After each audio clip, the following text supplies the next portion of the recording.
On an Easter Sunday morning, with the sound of an empire's guns ringing in their ears, and their beloved city in ruins, the brave and selfless men and women of 1916 read the proclamation from the steps of the GPO, which set out their dreams and aspirations for a united Irish nation, free to rule itself with an inalienable right to self-determination. Their sacrifice laid down the foundation stone of freedom and nationhood for a small though fiercely proud and independent nation of people on the edge of Europe called the Republic of Ireland. The last 13 years of Fianna Fáil government has brought this country to its most critical juncture since that historic day when the dreams of an independent democratic Ireland rose from the rubble of the rebellion. After years of greed, self-serving cronyism, light touch regulation and downright incompetence, Fianna Fáil have left this country once again in ruins, with its economic and political sovereignty and our right to self-determination handed over to the IMF and the EU. Instead of shattered buildings, they have left a trail of shattered dreams, shattered hopes, shattered families and shattered lives. They have left in their wake a once proud nation, now broken and shackled to the debts of bankers, bondholders and European banks, whose unbounded and unregulated greed brought us to this terrible point in our history. I am proud to stand for Sinn Fein in this upcoming election. I am proud to do so because Sinn Fein, since its foundation, has always been a party that has struggled and fought for change on both sides of this island. And though it is a party of the left, has a social conscience and has always chosen to represent the people of this country and not vested interests, it is not driven solely by ideologies of the left. I believe that while people should argue the politics of the left and the right, surely it is time for us to look at the politics of what is right and what is wrong. It is from that perspective of right and wrong that the true nature of what has been done to our country can be seen. Is it right that citizens of this country lie on trolleys or sit in chairs for days on end in cold corridors in our public hospitals, while local hospitals are closed and large tax incentives are given to private investors to build state-of-the-art hospitals for those who can afford the unjustified and inflated cost of private medical care? Is it right that ordinary people have massive life-changing cuts in their already meagre wages in order to pay for the greed of bankers, developers and bondholders who gambled our future and our children's future in their unending quest to amass huge riches? Is it right that our towns and cities, our homes and businesses are flooded every year because of decaying water infrastructure, while thousands of men and women who could rebuild that infrastructure struggle through life without work or an income? Is it right that 400,000 Irish men and women languish on the dole, while those politicians who put them there are never called to account and retire on massive golden handshakes and lifelong pensions of as much as €5,000 a week? Is it right that Fine Gael and Labour, who claim to oppose this government's draconian budget, facilitated the easy passage of that same budget with its savage cuts and tax hikes into law? Is it right that the poorest and most vulnerable in society have services cut, taxes hiked and their incomes decimated, while tax avoidance schemes for the rich are continued?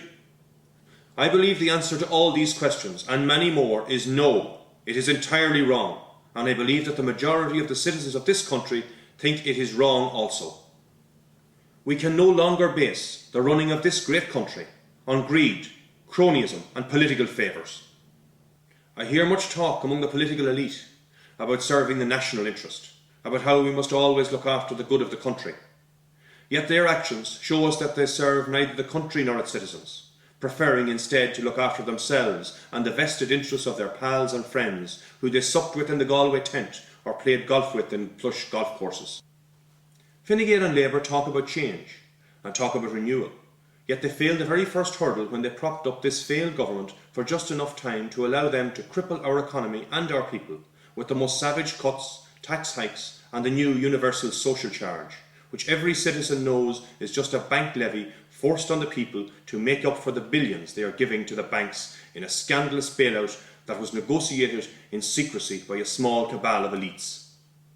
We know too that both Labour and Fine Gael facilitated the passing of a budget which not only crucified the ordinary citizen but also allowed the rich to continue with tax shelters and tax avoidance schemes. It seems for these parties the only change they are willing to entertain is a change of the names and faces at the helm from the current incumbents to theirs. As willing as they are to maintain the status quo, we in Sinn Fein are determined to fight for change and reform. As willing as they are to acquiesce to the bondholders and bankers, we will redouble our efforts to have the burden taken from the backs of all our citizens. As willing as they are to enforce an unjust and unfair budget on our people, we are sworn to overturn it and bring fairness and justice to all of our people. As willing as they are to burden our people with gambling debts of European banks who lent recklessly to banks such as Anglo-Irish, we are committed to removing that debt. As willing as they are to continue with the failed slash and burn policies of Fianna Fáil, which have crippled small business and stunted development, we are determined to adopt a policy of stimulus and growth. We will do this because we believe it is not only the right thing to do, but it is the only thing to do. I have heard much talk about doing the right thing for Ireland from well-heeled and well-paid politicians, yet every action they take or propose to take sinks our country further into the mire, burying our people under unsustainable policies and a huge burden of debt.